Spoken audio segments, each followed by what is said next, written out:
জীবন বড় প্র্যাকটিক্যাল, সময় বড় স্বার্থপর।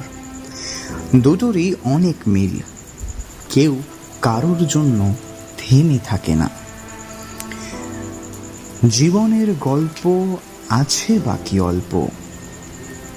ওই ঘাসের কাফনেতে দেখো আকাশ আছে শুয়ে। ওই বরফ গলা নদী, নামে পাহাড় যে বয়ে। নীড়ে পাখি ফিরে যাবে, সূর্যটা গেলে অস্ত্র। যা কিছু দেখার নাও দেখে নাও, যা কিছু বলার যাও বলে যাও। পাবে না সময় আর হয়তো, জীবনের গল্প আছে বাকি অল্প। এবং একদিন হঠাৎই তুমি টের পাবে আমাদের মধ্যে আর কোনো দূরত্ব নেই।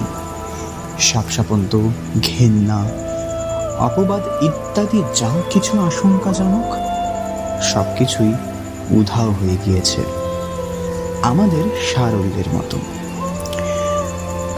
শান্ত এক কাপ চা নিয়ে হয়তো তুমি বসবে কিছুক্ষণ গঙ্গার দিকে ফিরে। মনে পড়বে ইশারার কথা বলার সংকেত, মনে পড়বে ফোন নাম্বার, ঠিকানা, জামার মাপ ইত্যাদি। দেখা হওয়ার সমস্ত উপাদান হাতের মধ্যে থাকলেও যেদিন আর দেখা হবে না, আমাদের সারলতা অমরত্ব লাভ করবে।